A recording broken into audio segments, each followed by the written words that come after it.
everyone, welcome for all of you watching and tuned in. You're watching TMH as we present to you our daily English news. Our headlines for today: Eritrea launches a full-scale offensive on Tigray on the full lengths of the entirety of the border. The Prime Minister of Barbados urges the UN General Assembly to end the Tigrayan war, and Ethiopia's health minister blames UN agencies for humanitarian blockade on Tigray. As we move on to our main updates, Eritrea launches a full-scale offensive on Tigray in the full length of the border. U.S. Special Envoy for the Horn of Africa called on the Eritrean offensive as an extremely concerning matter. Timnit Bayru has further details. Eritrea launches full-scale offensive on Tigray on full length of border. U.S. Special Envoy for the Horn of Africa called the Eritrean offensive extremely concerning. Tigray's Central Command announced that Eritrean forces have today launched full-scale offensive on all fronts, all the way from Takaza through Europe. The statement disclosed that Abiy Ahmed's Eastern Command, significant elements of Northwestern Command, and 3 commando divisions have also been deployed alongside Eritrean forces. Thousands of Amhara special forces, as well as Fano paramilitary forces, have also joined the offensive. The Central Command said in a statement that the joint forces have launched full-scale offensive today, this morning, on the fronts of Zalambasa, Tsorona, Rama, Aduala, Hirat, Maikuhli, Maihunsa, and Zaban Gadana, while saying the main target of the full-scale offensive is in the direction of Adiabo. It added that Eritrea has deployed its entire army as well as its reservists. It stated that the Tigray Defense Forces are heroically defending their position. Tigray Central Command said this all-out offensive comes at a time when the people and the government of Tigray have accepted the international call for peace and resolution of the conflict and are waiting for the response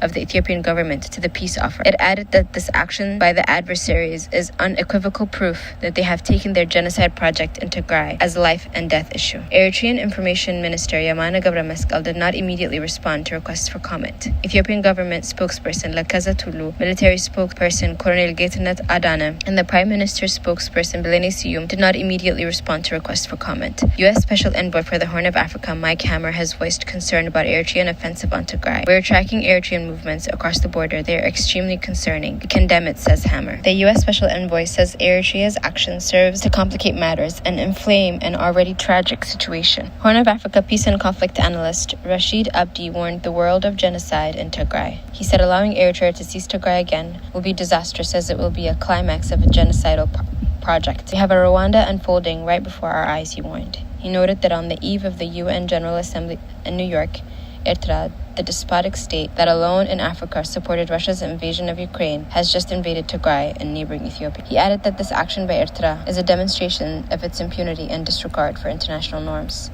Afwerki is thumping his nose at the world, Rashid Abdi said. Welcome back, everyone, and thank you, Timnit Bayru, for those further details on the launch of the offensive by the Eritrean forces. As we move on to our next update, as the conflict rages on, the Prime Minister of Barbados, urges the UN General Assembly to end the Tigrayan war. Prime Minister Mia Amor Motley called on the world leaders to work in fairness in ending the conflict wherever it raises its head in the world. Let's take a listen. And if we can ensure fairness by ensuring that we can end conflict and we can end corruption, and we can tell the world that we don't want only to talk about the ending of conflict in the Ukraine. We want conflict ended in Tigray. We want conflict ended in Syria. We want conflict ended wherever it raises its head in the world. We want also conflict ended when it appears to be under the guise of criminality, like it is in Haiti. We want you, my friends, the children of this world, to hold us, the governments, accountable. While the international community is still pleading for peace, Ethiopia's health minister blames the UN agencies for humanitarian blockade on the Tigray region. The health minister, Leah Tadessa, said in a statement to Reuters that planned delivery of measles vaccination to the Tigray region is on hold at the instruction of the UN World Food Programme, which coordinates humanitarian deliveries into the Tigray region. WFP spokesperson Claire Neville, however, said the agency was waiting on the clearance from Ethiopia's government themselves. In the absence of these clearances, the delivery of life-saving humanitarian supplies, including food, nutrition, and medical items, will have to be on hold, she said.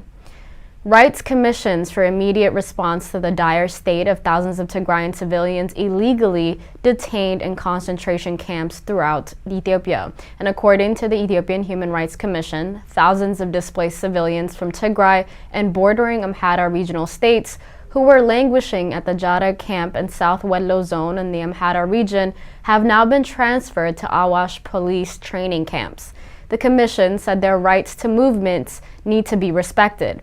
The civilians, numbering around 2,800, were mostly natives of Tigray and displaced from cities in the central Tigray region, including the capital of Ma'ala, as well as Adigrat, Aksum, Shira, and their surrounding areas.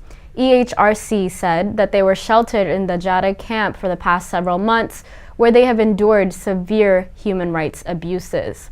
The Commission of International Human Rights Experts on Ethiopia reports on the lack of cooperation from the UN entities and the government within Ethiopia.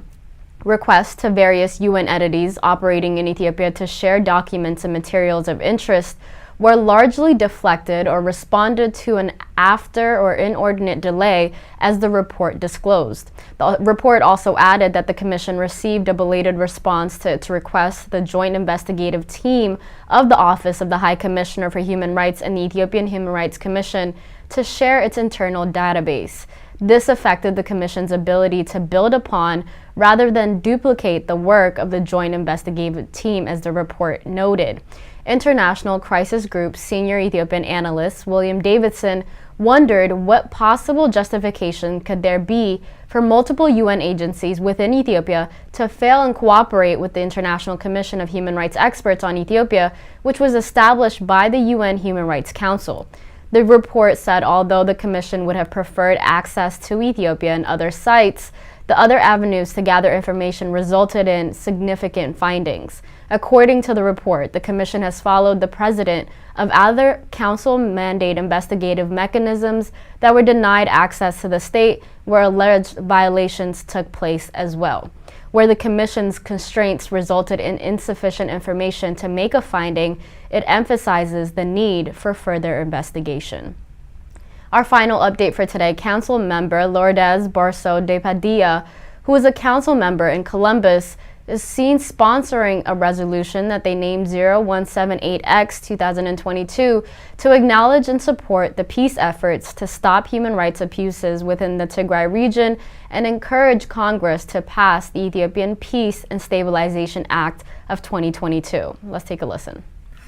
I would like to introduce Resolution 0178X 2022 to acknowledge and support the peace efforts to stop human rights abuses in Ethiopia and encourage Congress to pass the Ethiopia Peace and Stabilization Act of 2022.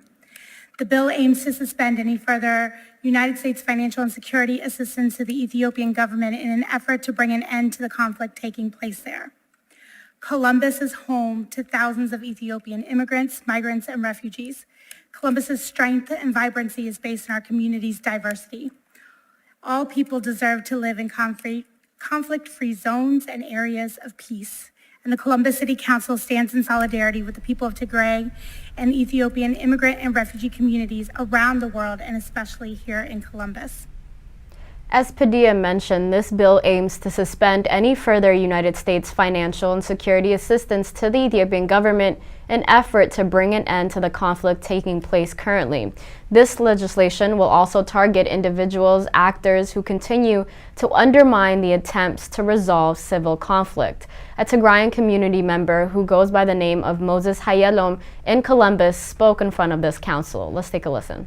Council member Lourdes and good evening, Council President Hardin and Columbus City Council. My name is Moses Hayalom, and I am here on behalf of the Tigray community of Columbus.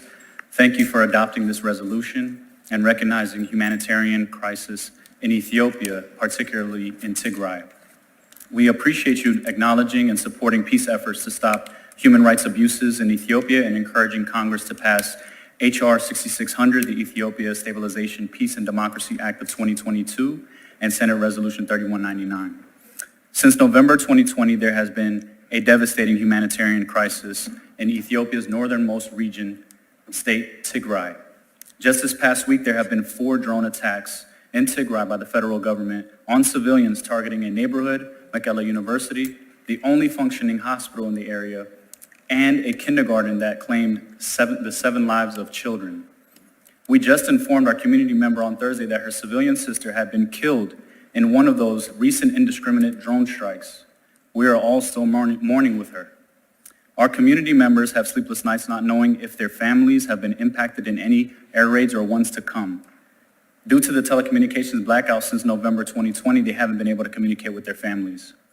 In fact, the UN has called the restricted access to the Tigray region a de facto humanitarian aid blockade, and Amnesty International confirms this blockade also includes the shutdown of telecommunications, electricity, which is damaging the clean water supply, banking services, and cut off infrastructure access for aid workers to the region, all of which is hampering the humanitarian response and exacerbating the crisis.